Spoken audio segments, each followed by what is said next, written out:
terdapat banyak pendedahan berkaitan dengan khusus mengenai dakwah, metodologi untuk berdakwah, pendekatan yang kita gunakan untuk menghadapi masyarakat kita dalam usaha kita untuk menyampaikan Islam, di mana setiap daripada kita ni, kalau boleh, kita jadikan dakwah ini sebagai sebahagian daripada perjuangan kita, kerana kita meneruskan perjuangan yang diteruskan oleh baginda Rasulullah SAW daripada dulu sampai kepada hari ini, tak pernah henti-henti dalam usaha kita untuk menyampaikan Islam, untuk menyebarkan Islam, untuk memperkenalkan Islam, dan juga untuk bawa manusia menghayati ajaran agama Islam. Sebab itulah bila kita sebut tentang perjuangan Nabi ada kaitan dengan sunnah Nabi. Dan bila sebut tentang sunnah Nabi ini, kita ada berbagai-bagai sunnah. Kita ada sunnah Nabi yang paling susah, kita ada sunnah Nabi yang paling mudah. Boleh tak siapa-siapa bagi satu contoh sunnah Nabi yang paling susah? Apakah sunnah Nabi yang paling susah? Tak, bukan. Sunnah Nabi yang paling susah. Sunnah Nabi yang paling susah ialah poligami. Ya, tapi itulah yang kita nak buat. Sebab itulah ramai ulama Islam ni dia suka buat sunnah Nabi yang paling susah. Padahal sebelum kita buat sunnah Nabi yang paling susah, kita buat sunnah Nabi yang paling mudah. Dan di antara sunnah Nabi yang paling mudah, bagi salam. Assalamualaikum. Sebab itulah sunnah untuk kita bagi salam, wajib untuk kita jawab salam. Dan satu lagi sunnah Nabi yang paling mudah ialah senyum. Sebab itulah kita diminta supaya senyum. Dan senyum ini merupakan cara yang paling baik untuk memikat hati manusia. Dengan kita senyum, orang nak marah tak jadi nak marah. Dan dengan senyum juga, kita akan disukai oleh orang ramai. Tapi jangan pula sengih. Senyum dengan sengih tak sama, tuan-tuan. Kalau sengih tak berhenti, itu gila, tuan-tuan. Sebab itulah kita kena bezakan. Dan selain daripada itu, ada satu lagi sunnah Nabi yang paling mudah. Semua orang boleh buat. Tapi jarang kita nak buat. Selain daripada bagi salam, senyum, apa lagi? Tak. Yang paling mudah, tak payah bayar apa-apa. Apa dia? Bukan tengok, semua orang tengok tuan-tuan. Jadi sunnah Nabi yang paling mudah lagi ialah minta maaf. Minta maaf tak payah bayar apa-apa. Tapi masalah dia, kita jarang minta maaf. Kita susah nak minta maaf. Kalau kita minta maaf ni, banyak masalah boleh selesai. Banyak perbalahan boleh kita atasi, terutama dia di antara kita dengan orang lain. Di antara suami dan juga isteri. Hubungan dalam adik-beradik dan juga dalam keluarga. Sebab itulah bila sebut kita minta maaf, patutnya lelaki ego tinggi. Jadi satu cara untuk menundukkan ego kita ialah dengan biasakan diri kita minta maaf. Dalam berdakwah ni, kita tak boleh ada ego. Kita kena buang segala ego. Jadi satu cara untuk mengatasi ego kita, biasakan kita minta maaf. Dan tak salah apa-apa. Tak payah bayar apa-apa. Dan kita tak rugi pun kalau kita minta maaf. Dan bayangkan, kalau suami isteri bergaduh ni perkara biasa. Dan mana ada suami isteri yang tak pernah bergaduh. Sedangkan lidah lagi tergigit. Ini kan pula di antara suami isteri yang datang daripada latar belakang yang tak sama. Jadi bila sebut tentang suami isteri ni, biasanya suami jarang minta maaf. Dia nak tunggu sampai isteri dia minta maaf. Tapi apa salah dia kalau suami minta maaf? InsyaAllah selesai masalah. Jangan biarkan berpanjangan, jangan bawa sampai ke tempat tidur. Dan bila cerita pasal suami isteri ni, saya pernah jumpa satu kes. Saya pernah jumpa satu kes bagaimana seorang saudara baru Cina. Dia bergaduh teruk dengan isteri dia. Punya teruk pergaduhan dia sampaikan 3 tahun dia tak bercakap. 3 tahun tak bertegur sapa. Tapi dalam masa 3 tahun ini dapat 3 orang anak terbuat. Nak tunjukkan bahawa ni ada setengah benda ni tak perlu kita bercakap. Contoh dia, bila kita berdakwah ni, dengan hanya kita minta maaf saja, maka mereka akan dapat mesej yang nak kita sampaikan. Sebab itulah, ini sunnah Nabi. Jadi kalau boleh kita ikut sunnah Nabi yang paling mudah, dan kita ada berbagai sunnah, kita ada sunnah Nabi yang diwajibkan, kita ada sunnah Nabi yang disunatkan, kita ada sunnah Nabi yang diharamkan. Bukan semua sunnah kita boleh buat. Dan apakah sunnah Nabi yang diharamkan? Patutnya kita sediakan hadiah untuk kuis tuan-tuan. Tak apa lain kali. Lain kali kita bagi buku. Siapa dapat jawab bagi buku. Saya ada banyak buku. Dan alhamdulillah, saya telah menghasilkan lebih 60 buah buku. Dan kepakaran saya ialah tentang gerakan Islam. Dan lebih khusus lagi tentang gerakan Al-Aqam. Saya buat kajian tentang gerakan Al-Aqam yang sekarang jadi isu, iaitu isu tentang GISBH. Yang seringkali kita baca dalam media sosial, kita baca dalam berita dan juga sebagainya.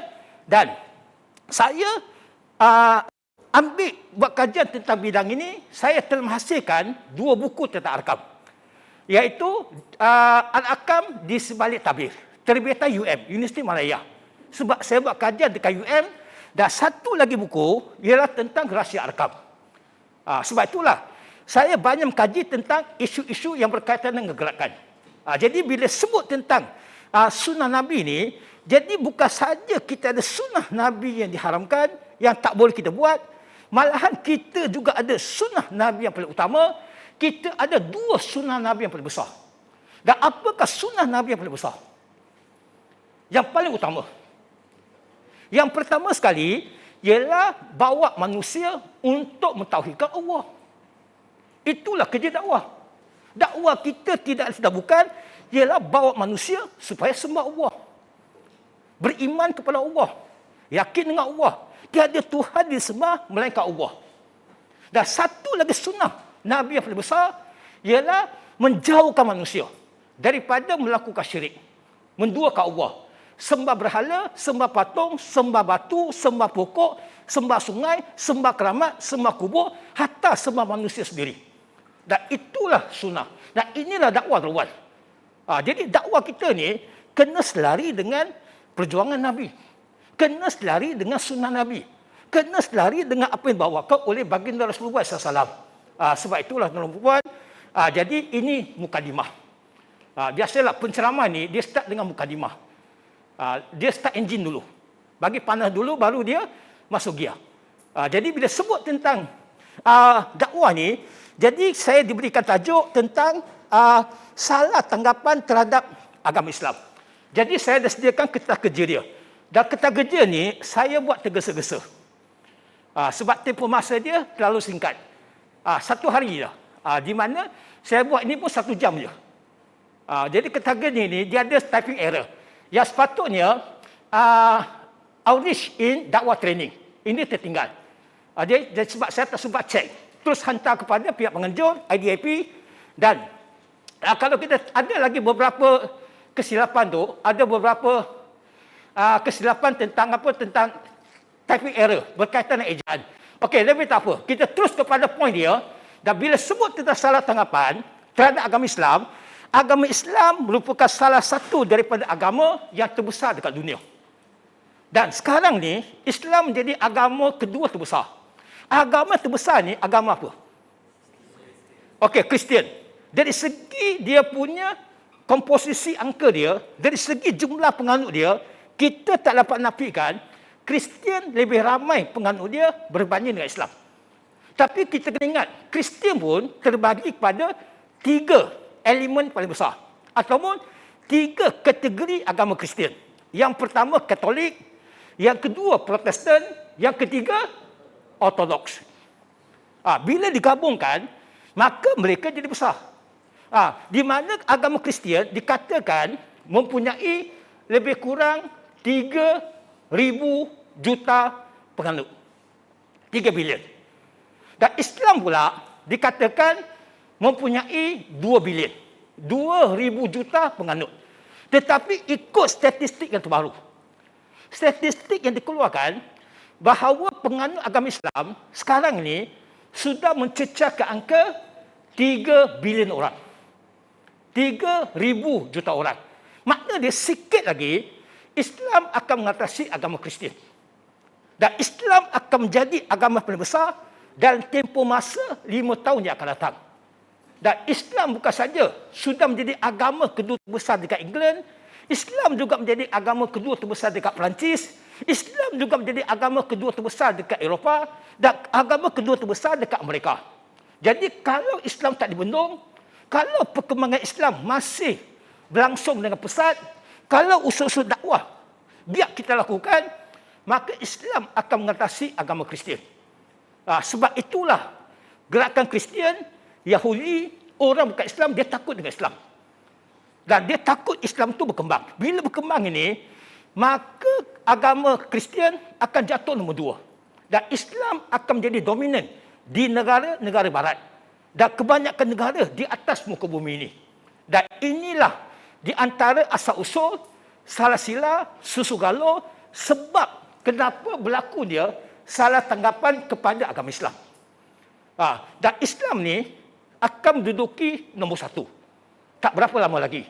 Tapi dalam masa yang sama, kita jangan lupa, walaupun Islam itu berkembang, agama lain juga berkembang.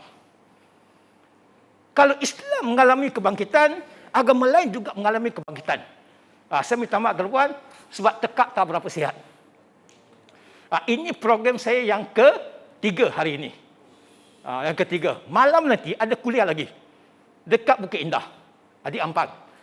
Jadi tak apa. Tapi saya usahakan juga, sebab itulah saya pakai mask. Takut dia berjangkit. Sebab sakit tekak ni dia boleh jangkit. Bila kita keluar, air liur pula kita keluar juga. Jadi untuk elakkan daripada jangkitan itu, maka pakai mask. Boleh ya? Okey. Jadi inilah kita kena faham. Kita kena faham bagaimana boleh wujud dia salah faham kepada agama Islam. Ini salah satu dari punca dia. Yang kedua pula, agama-agama lain semua mengalami kebangkitan. Agama Buddha mengalami kebangkitan. Dia bangkit dalam bentuk yang baru. Sebab itulah wujud berbagai-bagai aliran, mazhab atau skul dalam agama Buddha. Dan Buddha ni ada berbagai-bagai jenis Buddha. Iaitu kita ada Buddha suci, dia bukan suci dan debu. Kita juga ada Buddha Amitabha, kita ada Buddha Yogacara, kita ada Buddha Pure Land dan juga macam-macam lagi. Jadi Buddha mengalami kebangkitan di mana mereka juga menyampaikan agama Buddha kepada manusia lain. Khususnya daripada kalangan yang bukan Islam. Bukan saja Islam berdakwah, malah agama lain juga berdakwah. Dan di samping Buddha, Hindu juga mengalami kebangkitan. Sama juga dengan beberapa agama lain. Tetapi pada pokoknya, di dunia ni, sebab saya mengajar perbandingan agama. Saya mengajar tamadun Islam. Dan satu lagi, saya mengajar hubungan etnik di Malaysia. Ini 3 subjek yang saya ajar. Jadi kalau kita mengkaji tentang perbandingan agama ni, di dunia ada lebih 3,600 buah agama. Banyak ke tak banyak? Banyak. Dan kalau kita nak senaraikan, buku setebal 1,000 halaman pun tak cukup nak muat. Sebab agama-agama yang baru ni muncul, lahir. Dan sampai kepada hari ini, masih lagi ada agama-agama baru yang muncul. Dan di antara agama yang paling baru ni, ialah agama Google. Google, tahu tak Google? Ada tak saya tulis? Saya tak tulis. Agama Google. Google yang kita selalu cek dalam handphone kita. Google. Ada agama Google. Terutama di kalangan orang-orang barat. Dan orang-orang barat ini, mereka sembah Google sebagai agama dan Google sebagai Tuhan mereka. Dan dengan lambang Google. Tahu tak macam mana lambang Google? G. Itulah yang disembah sebagai Tuhan. Dan kenapa orang sembah Google sebagai Tuhan? Sebab mereka kata Google maha mengetahui. Kita kalau nak cari maklumat ni, tak Google. Betul tak betul? Nak cari makna perkataan pun, tak Google. Malah Islam pun kalau kita nak cek, kita cek dekat Google. Sampaikan ada orang taksub pada Google, dia sembah Google sebagai Tuhan, dia jadikan Google sebagai agama dia. Ya. Tak percaya. Di Amerika, di New York, logo Google ni duduk depan, mereka duduk sembah Google. Sebab itulah, jangan taksub dengan media sosial. Jangan kita meletakkan seluruh keyakinan kita pada media sosial. Itu berkaitan dengan akidah. Melibatkan itikad. Itikad ni, kalau keyakinan kita lari sikit, rosak dari segi akidah kita. Tapi kita hanya jadikan Google sebagai rujukan saja. Bukannya kita jadikan Google ni sebagai rujukan untuk semua perkara. Sebab ada setengah perkara tak boleh kita rujuk pada Google. Contoh dia, bab yang berkaitan dengan agama Islam. Memang dalam media sosial ni, kita boleh belajar Al-Quran. Ada juga Quran digital. Tanpa hadir dalam majlis ilmu. Tetapi kita kena ingat bahawa dalam bab pengajian ini mesti ada guru. Nak baca Al-Quran, mengaji Al-Quran, belajar Al-Quran, mesti ada guru di depan. Betul tak betul? Tak boleh sepenuhnya kalau kita buat salah, siapa nak betulkan? Boleh tak Google betulkan kesalahan kita? Tak boleh. Google tak boleh. Dia bukannya boleh beritahu kita ini betul ke ini salah. Dan ada setengah maklumat dibagi itu tak tepat. Menyeleweng daripada landasan yang betul. Sebab itu berhati-hati sikit. Dan di samping itu, saya tak tulis. Saya rasa saya ada tulis kot. Di samping itu, ada beberapa agama baru yang lain. Contoh dia, kita ada agama Scientology. Scientology. Agama yang dikesan ni sebagai Tuhan dia. Sebab bagi penganut agama Scientology, dia kata sains boleh jawab semua persoalan. Sains boleh menyelesaikan semua masalah kita. Sains boleh pecahkan semua persoalan yang kita hadapi dalam kehidupan ini. Scientology. Dan banyak di kalangan artis-artis barat, di kalangan selebriti dekat barat, mereka menganut agama Scientology. Dia ada rumah ibadat dia. Rumah ibadat dia macam gereja. Jadi Scientology ni, dia ambil sebagai unsur-unsur elemen-elemen yang ada dalam Kristian dan mereka jadikan sebagai satu agama yang baru. Dan di kalangan orang Cina juga, dia ada banyak agama baru. Contohnya Liism, Tengkrio, bukan Yoyo, dan sebagainya. Jadi itu semua agama-agama baru. Jadi agama baru ni diasaskan ataupun diwujudkan, salah satu cara dia membendung kebangkitan Islam. Untuk menyetap perkembangan agama Islam di dunia ini. Supaya tidak merebak. Supaya Islam itu tidak menonjol. Supaya Islam itu tidak menguasai kehidupan manusia. Dan ini dilakukan dengan berbagai-bagai bentuk gerakan. Saya percaya kita semua tak pernah dengar gerakan ini. Nak tanya Dr. Ridwan. Dr. Ridwan ada tak mengkaji gerakan ini? Yang pertama sekali, gerakan tasyikid. Pernah dengar tak? Gerakan tasyikid. Jadi gerakan tasyikid ini, saya ada bagi sedikit penjelasan. Gerakan tasyikid ini, dia merupakan satu gerakan untuk mencipta keraguan dan kedangkalan akidah di kalangan umat Islam terhadap kepercayaan dan juga keyakinan dia. Dengan memperlekehkan Al-Quran dan juga hadis dengan mempertikaikan hukum hakam dalam agama Islam. Dengan kata lain, gerakan ini berusaha untuk mencetuskan konon-kononnya satu kesedaran bahawa Al-Quran itu sudah ketinggalan zaman. Al-Quran itu sudah tidak relevan. Al-Quran itu sudah tak boleh pakai. Al-Quran itu sudah tidak sesuai untuk kita amalkan pada masa kini. Ini namakan sebagai gerakan tasyikid. Dilakukan secara halus dalam media, dalam propaganda, iklan, dalam promosi dan juga sebagainya. Dan di samping itu, mereka juga usaha mempertikaikan hukum hakam yang terdapat dalam Islam. Dengan mengatakan hukum hudud itu zalim. Hukum adil Islam takzir. Takzir ini tak sesuai. Hukum kisas. Kisas tu lagi tak boleh pakai.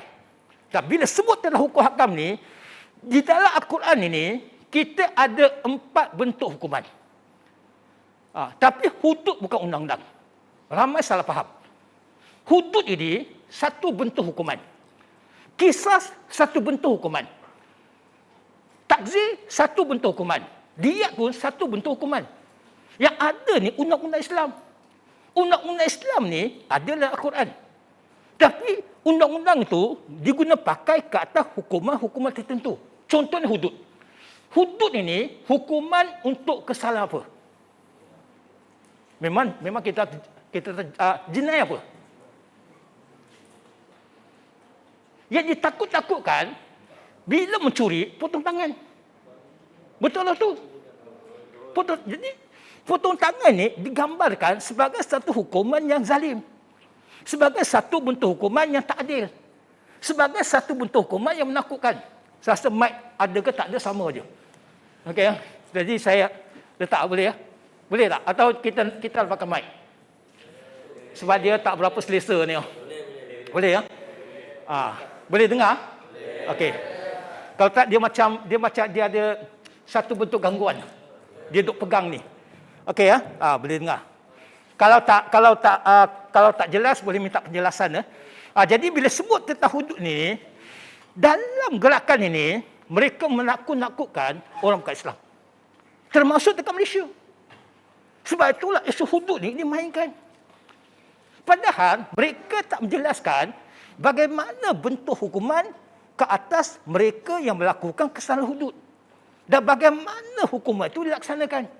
Contohnya potong tangan. Potong tangan itu macam mana? Potong semua ke? Potong separuh ke? Potong pergelangan? Ada tak siapa boleh jawab? Potong bagaimana? Sini. Potong sini, betul? Are you sure? Confirm? Kita pun tak pasti. Jadi potong ni memang dia bukan potong dekat sini je, pergelangan. Dan cara dia potong dia bukannya macam kita potong binatang yang biasa. Maknanya dia ada tata cara, ada kaedah dia.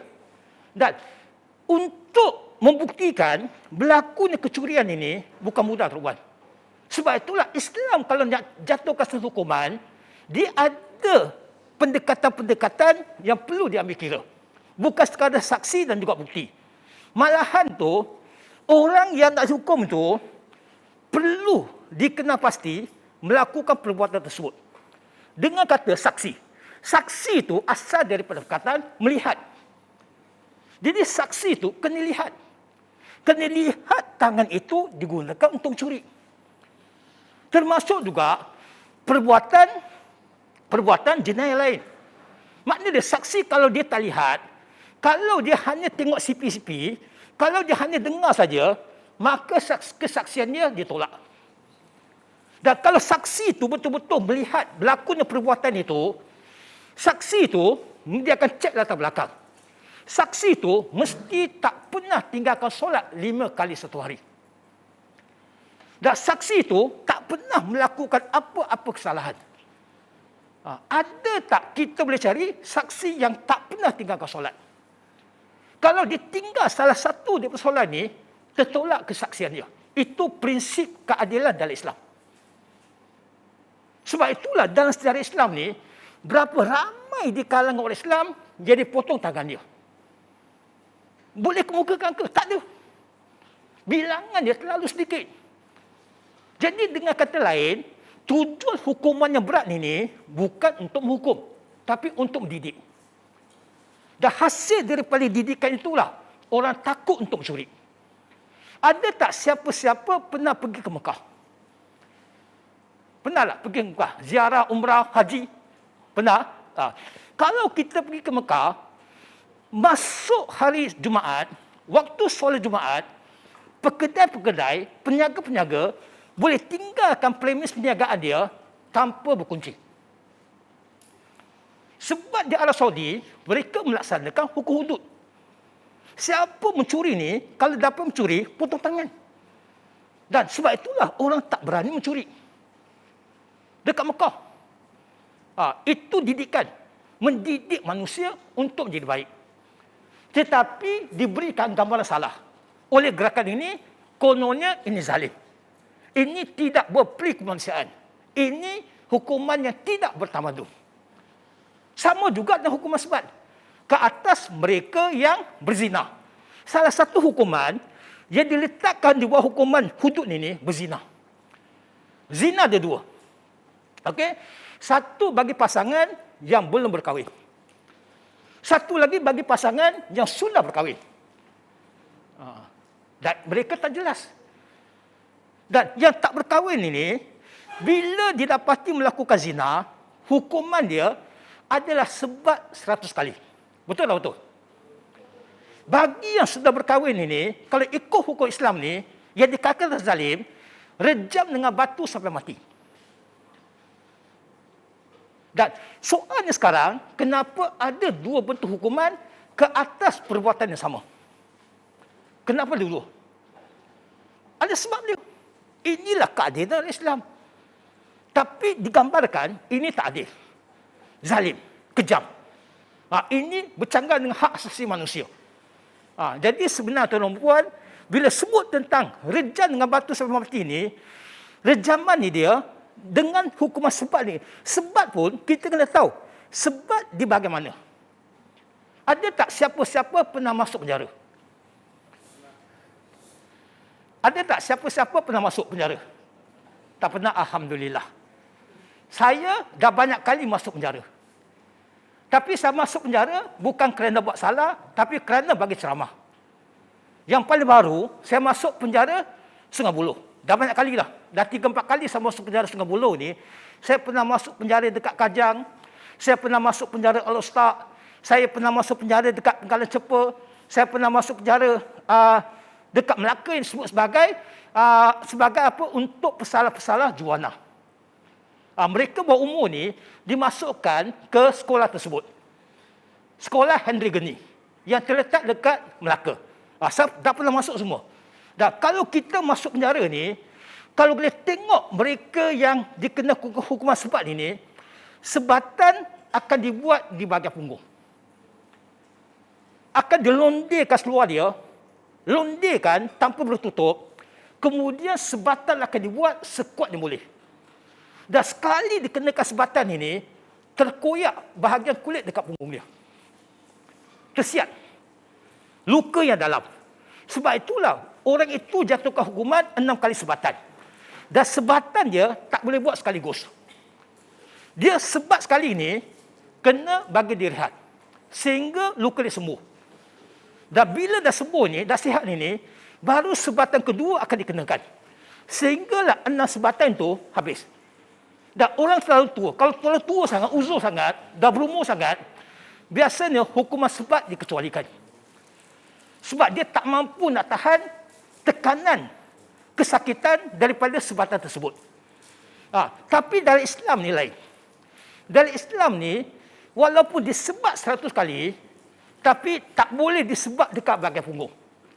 Tak boleh disebat pada bahagian perut. Tak boleh disebat pada bahagian tangan.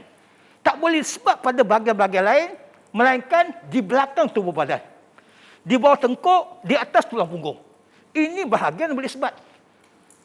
Dan sebatan dia, bukannya rotan angkat tinggi, setinggi boleh. Sebatan dia mesti dibuat di bawah paras bahu. Rotan tak boleh angkat lepas si bahu. Mesti bawah paras bahu. Dia sebat. Kalau sebat macam ni, sakit ke tak sakit terubat? Sakit tak sakit? Sakit atau tidak? Kalau tak sakit, kita try sekarang. Kalau sebat ni, mesti sakit tuan-tuan. Sakit. Yang kedua pula, rotan dia tak boleh terlalu tebal. Rotan dia tak boleh terlalu nipis. Yang paling sakit sekali, bukan rotan yang tebal, tapi rotan nipis. Betul tak? Macam pernah kena sebat. Yang nipis. Sebab itulah rotan dia mesti pada kadar sesuai. Untuk lelaki, untuk perempuan. Sebab itulah, ini kaedah dia. Sebab itulah dalam Islam ni, tak boleh buat sebarangan. Dalam Islam ni, dia ada cara-cara untuk kita melaksanakan dia. Supaya tidak mendatangkan aniaya kepada orang kena hukum. Ini prinsip keadilan. Tapi diputarbelikkan dalam gerakan tasyikik.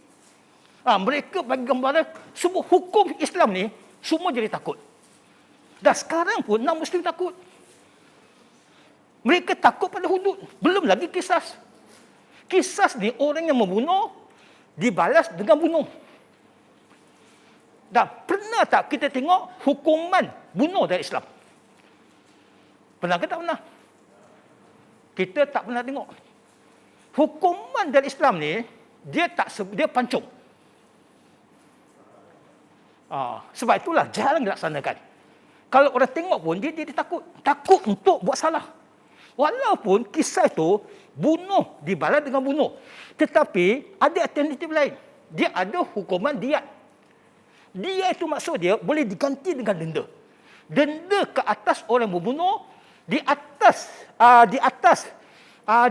kerelaan keluarga si mangsa untuk memaafkan si pembunuh. Maknanya dia ada alternatif dia. Dia tuan-tuan puan, sebab itulah hukum-hukum ni kita kena faham. Dan kita kena jelaskan. Sebab dia menjadi unsur ketakutan kepada non-Muslim dalam usaha kita nak berdakwah pada dia. Tapi malangnya, ramai jali kita tak faham. Jadi kita tak mampu untuk memberikan kepahaman kepada mereka dalam usaha kita untuk memberikan pandangan betul tentang agama Islam. Saya tahu sebab saya Cina. Cina ni paling takut. Sebab orang Cina ni semua benda dia buat. Apa dia tak buat? Dia berjudi, dia minum arak lagi, dia main perempuan lagi. Semua benda dia buat. Sebab tak ada halangan peraturan untuk mereka melakukannya. Sebab itulah bila suruh kerja ni, mereka jadi takut. Sebab itulah kita kena berikan perspektif bahawa hukuman Islam ni bertujuan untuk mendidik. Bertujuan untuk memberikan kesedaran. Bukan untuk hukum. Jibril sebut tentang saksi, bukan saja saksi tak boleh tinggalkan solat, malahan hakim pun yang untuk menjatuhkan hukuman itu juga tak boleh tinggalkan solat. Walaupun sekali dalam hidup dia. Dan mesti datang daripada keluarga yang baik-baik.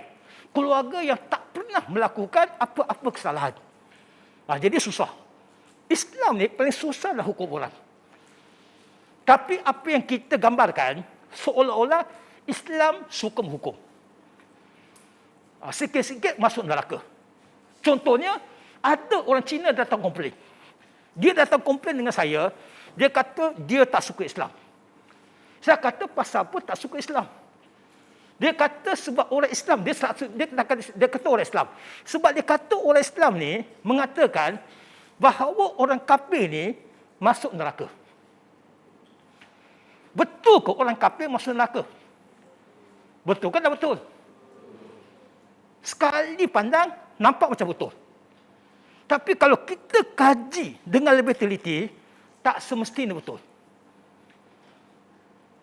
Sebab yang sebetul dia, bukan orang kafir masuk neraka, yang sebetul dia, orang yang mati kafir, baru masuk neraka. Nampak tak perbezaan dia? Apa beza dia? Satu orang kafir, satu mati dalam keadaan kafir. Dan ada tak siapa-siapa kita dekat sini boleh memberikan jaminan bahawa orang kafir itu akan mati sebagai kafir? Tak boleh. Kita tak boleh jamin. Ini kuasa Allah. Hidayah ni Allah yang bagi. Siapa tahu waktu dia nak meninggal dunia, dia mengucap 2 kalimah syahadah. Dia tak jadi orang bukan Islam. Dia jadi orang Islam. Dan ada setengah orang lahir sebagai bukan Islam, kafir pada awal dia, bila masuk Islam, perjuangannya pada Islam lagi hebat. Macam yang berlaku pada Khalid Al-Walid. Siapakah Khalid Al-Walid? Siapa dia? Panglima perang. Singa Islam. Berjuang pertahankan Islam. Asalnya bukan Islam. Sayyidina Umar Khattab. Asal bukan Islam. Ada percubaan nak bunuh Nabi. Tapi bila masuk Islam, orang yang paling kuat sekali mempertahankan Nabi. Sebab itulah kita jangan hukum. Bila tentu lagi tuan-tuan. Jadi, dah ada tak siapa-siapa boleh jamin orang Islam tu akan mati sebagai orang Islam ataupun dia tak mati sebagai orang kafir? Kita tak boleh jamin. Berapa banyak kes yang berlaku dalam masyarakat kita, di Malaysia ni, orang Islam keluar Islam. Orang Islam yang murtad daripada agama Islam. Banyak kes. Sebab saya pernah buat satu buku yang bertajuk Murtad Jangan Pandang Sebelah Mata. Dan dalam itu ada kes. Semua kes-kes murtad yang berlaku dekat Malaysia. Yang berlaku dekat Selangor, berlaku dekat Pulau Pinang, yang berlaku dekat Johor, yang berlaku dekat Sarawak dan dekat Sarawak. Banyak kes. Tapi kita tak mau bincangkan siapa-siapa yang terlibat. Cuma daripada kajian saya, kes murtad ini banyak berlaku dekat Johor. Kenapa banyak berlaku dekat Johor? Sebab Johor ni, ada tak siapa-siapa orang Johor? Angkat tangan. Ada siapa-siapa orang Johor? Wah, duduk senyap dia. Tak salah je tu orang tu, bangsa Johor. Okey, bangsa Johor. Dan sultan dia pun jadi agung. Dan Johor ni, GDT dia tiada tandingan. Saya orang Selangor. Sebab itulah saya tak sokong GDT. Tapi kalah juga lah. Tapi tak apa. Kita respect. Kita respect GDT ni hebat. Daripada dia punya pasukannya, dia punya pemain dia, corak permainan dia, memang luar biasa. Selangor dia agak sebagai gegasi bola sepak pun, tak mampu nak menandingi GDT pada hari ini. Tak ada satu pasukan di Malaysia yang boleh challenge GDT. Betul tak betul? Lepas ni belanja makan. Okey. Dan banyak berlaku dekat Johor. Kenapa dekat Johor? Sebab Johor ni, dia dekat dengan Singapura. Dan di Singapura tu, dia ada satu pertubuhan yang dikenali sebagai MCA. Bukan MCA dekat Malaysia. MCA dekat Singapura tu dikenali dengan nama Malay Christian Association. Persatuan Kristian Melayu. Dia ada orang Melayu yang jadi Kristian yang buat persatuan. Dan saya pernah dapat maklumat.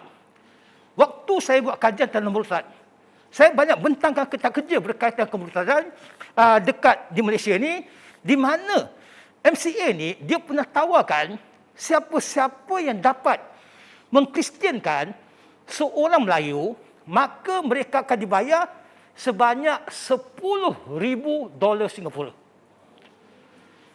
Kalau 10,000 ni, convert di Malaysia ni, dapat berapa? Berapa? Agak-agak. Takkan Johor tak tahu.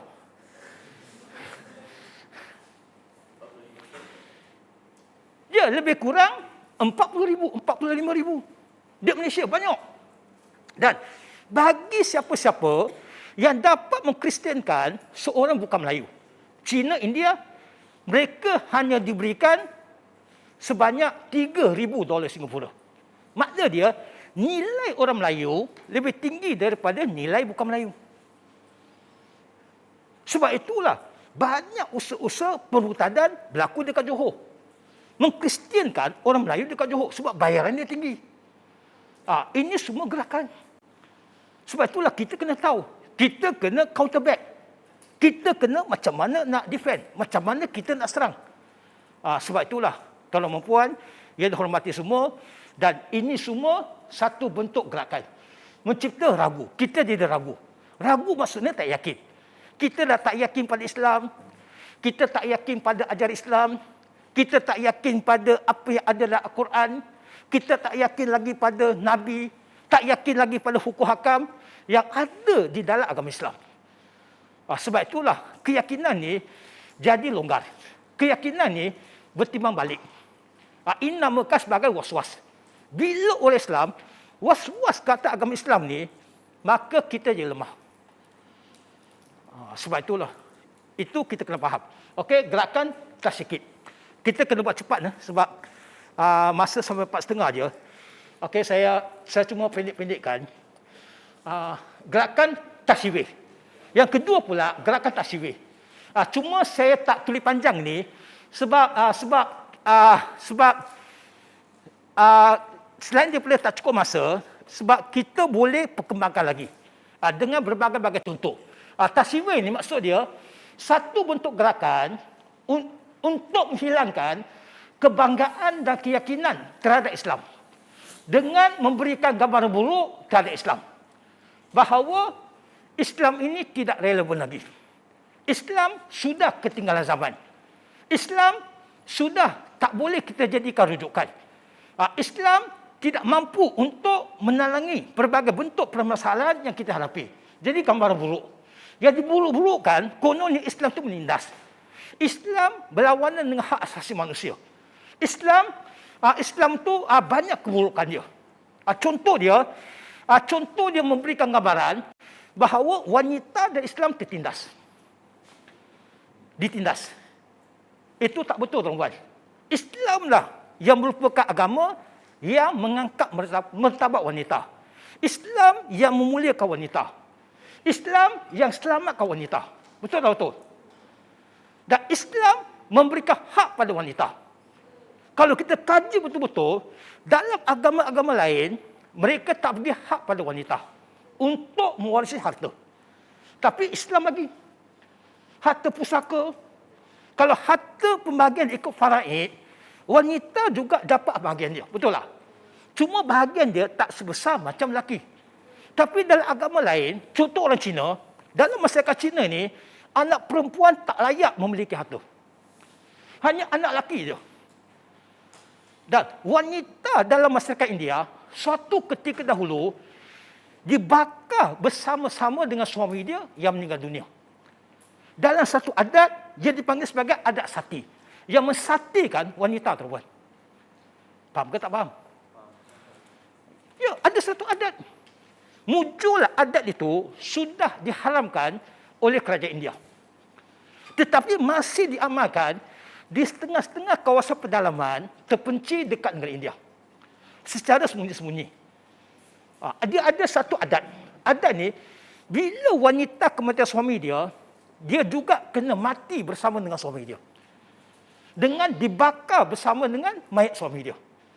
Saya nak tanya, ini zalim ke tak zalim? Ini zalim. Tak masuk di akal. Kenapa suami mati, isteri juga kena mati? Ada banyak sebab dia. Kenapa isteri dibakar? Tapi lain kali kita jelaskan sebab-sebab dia. Dan inilah salah satu bentuk gerakan yang memberikan gambaran. Gambaran yang tidak elok tentang agama Islam. Konon Islam itu, contoh dia, Islam itu agama orang Melayu. Islam ni agama orang Arab. Islam ni agama untuk satu kelompok bangsa tertentu saja. Itu tak betul, Robert. Sedangkan Islam ni untuk semua. Islam tak pandang pada warna kulit. Islam tak tengok pada rupa paras. Sebab itulah dalam Al-Quran disebut, orang yang paling mulia di sisi Allah ialah orang yang paling bertakwa. Dia tak sebut orang Melayu, Arab, Cina, India dan juga sebagainya. Orang yang bertakwa. Siapa-siapa boleh jadi orang yang bertakwa. Orang yang masuk Islam pun, walaupun dia baru, boleh jadi orang yang bertakwa. Kalau dia betul-betul menghayati ajaran agama Islam. Dia ikut betul-betul. Dia buat sungguh-sungguh. Jadi tuan-tuan dan puan-puan, jadi inilah namakan sebagai gerakan sebagai gerakan tasyrif. Okey. Dan ada lagi satu gerakan yang dipanggil sebagai gerakan tasrif. Tasrif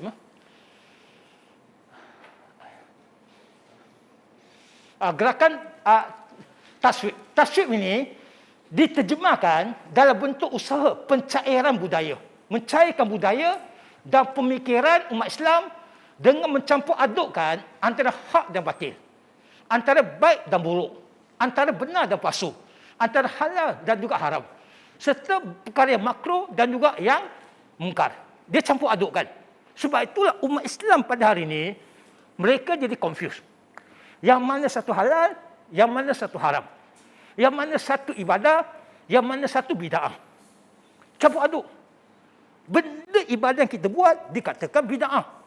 Benda yang sepatut jadi bid'ah dikatakan sebagai ibadah. Sebab itulah, inilah satu bentuk pencairan budaya. Yang kedua pula, umat Islam ni semakin hilang kebanggaan dia pada budaya dia. Banyak generasi-generasi hari ini, anak-anak muda kita pada hari ini, mereka cenderung mengamalkan budaya daripada Barat.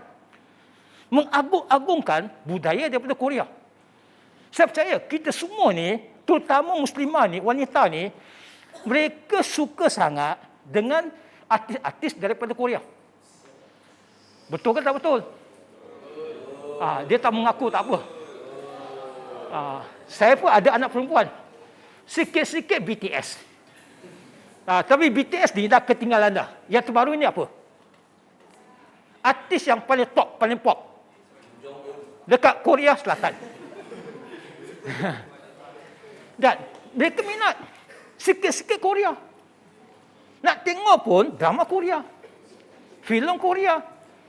Nak makan mi segera pun, made in Korea. Kita Maggi ni dah tak pakai. Ramen.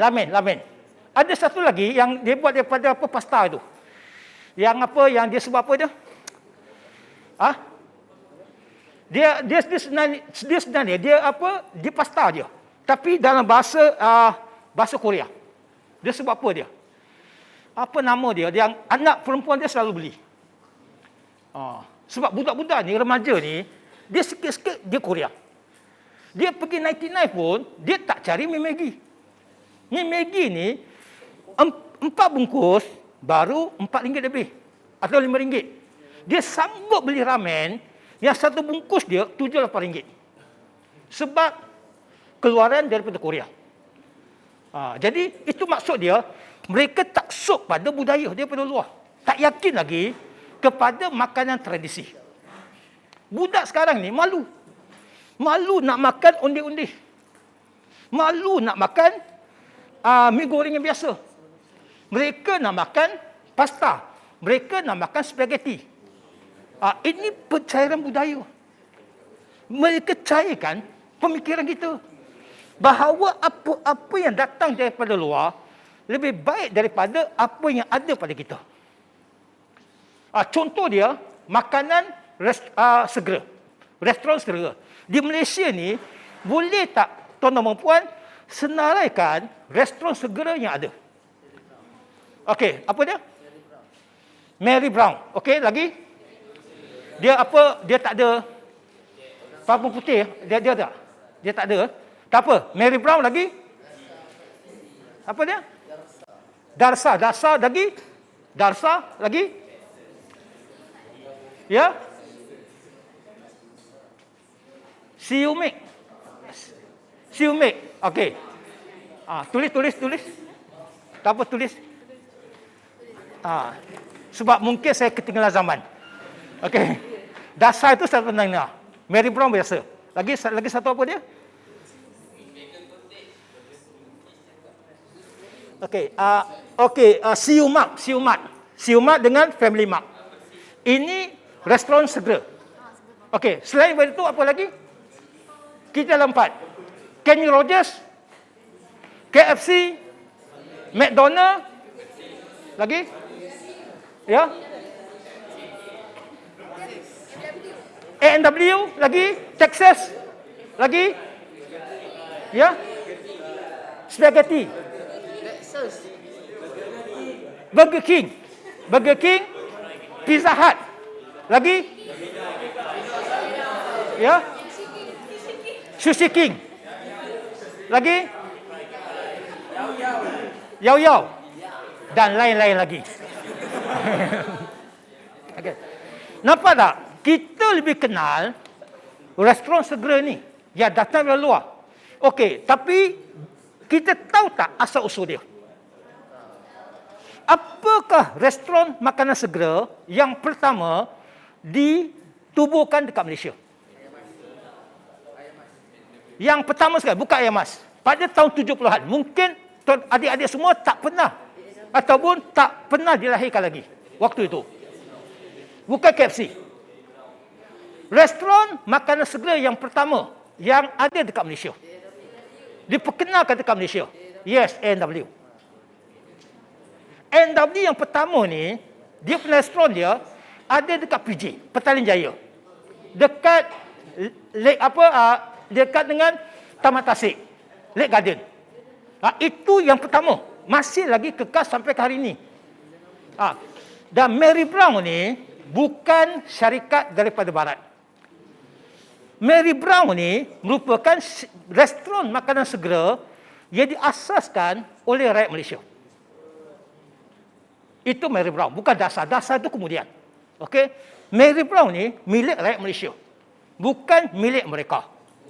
Tetapi kita lebih suka pilih makanan segera ni yang datang daripada mereka. Sampaikan kita nak buat syarikat pun, kita bubuh nama orang putih. Mary Brown. Padahal tak putih sangat pun. Sampaikan roti gardenia. Ada tak siapa-siapa tak pernah makan roti gardenia?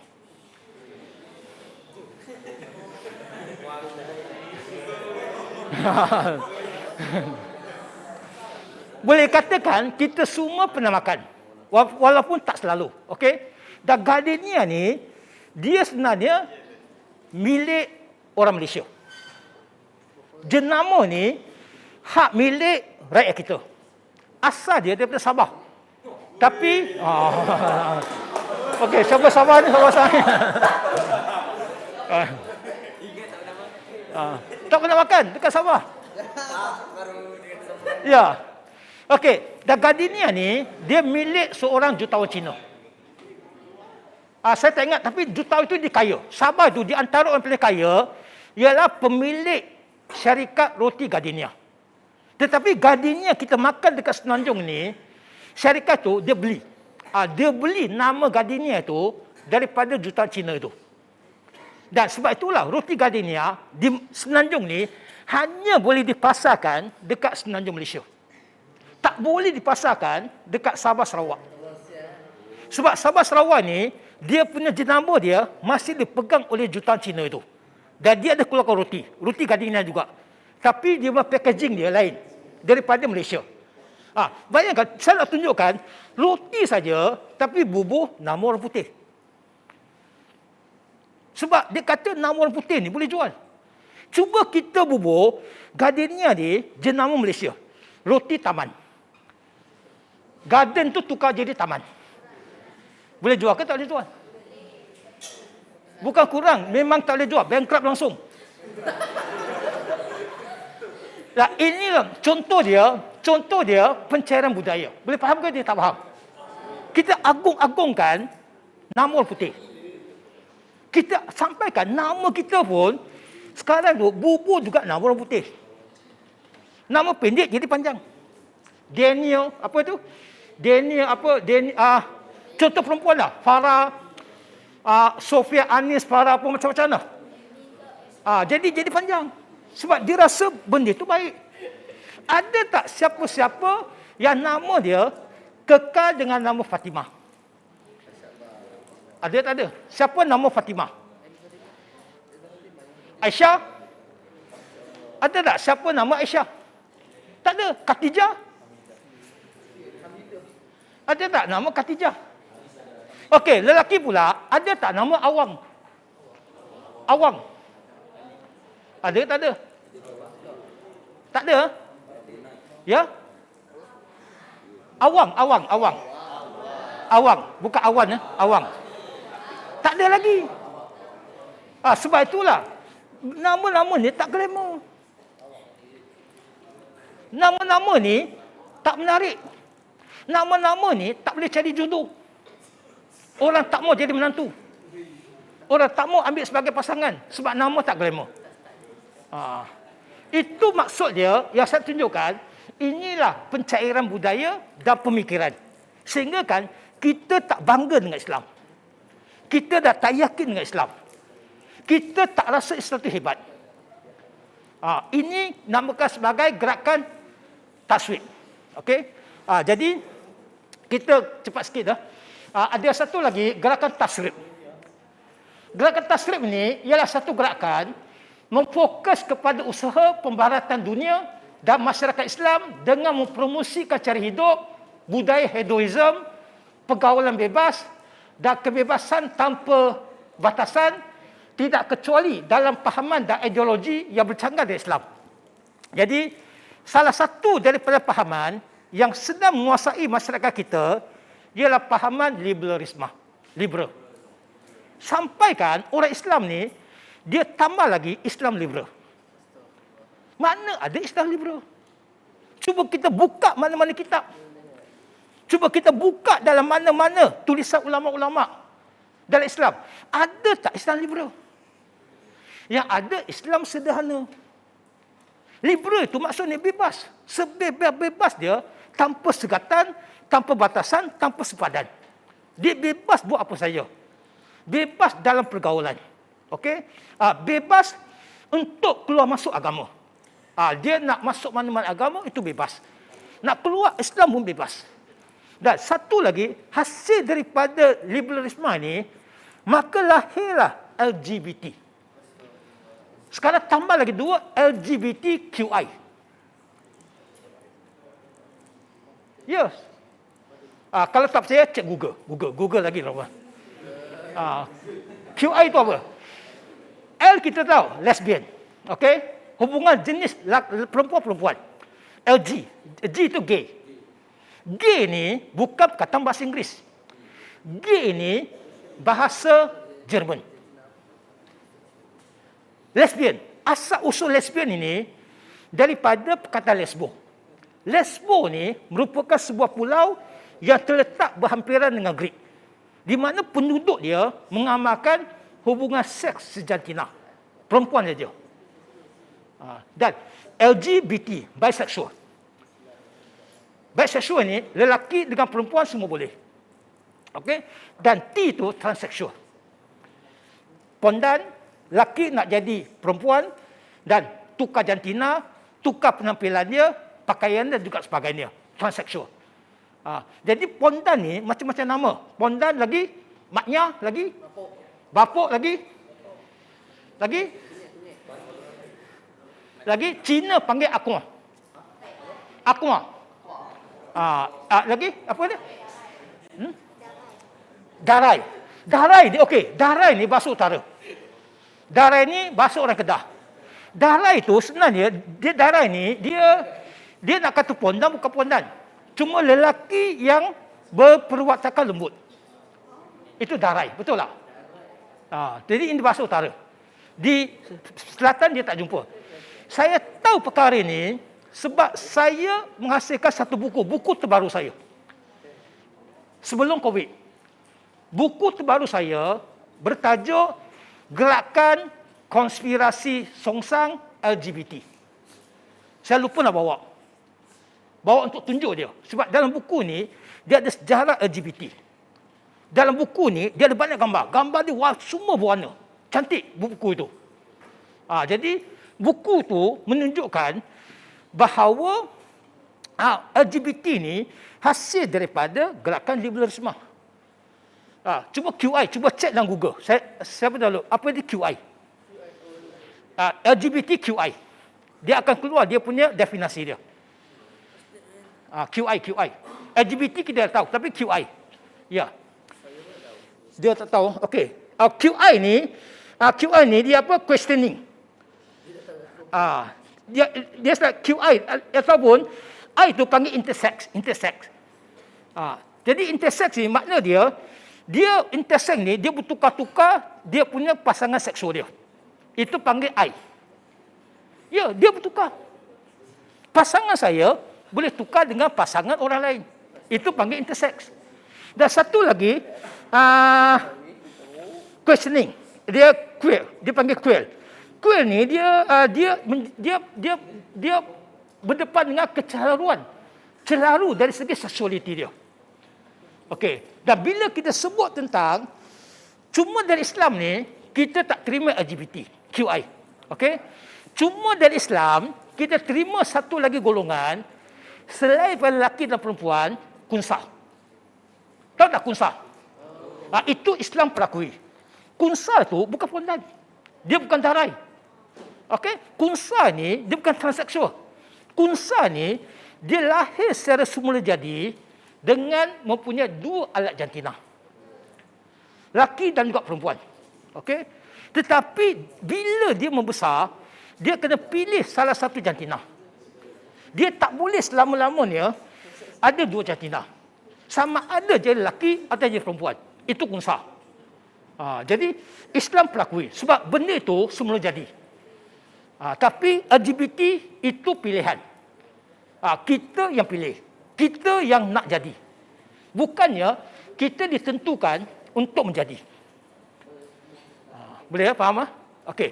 Kita rasa kita dah guna spend banyak masa untuk bincang tentang gerakan ini. Jadi kita nak tengok 6 salah faham. Okey. Sebenarnya ada banyak.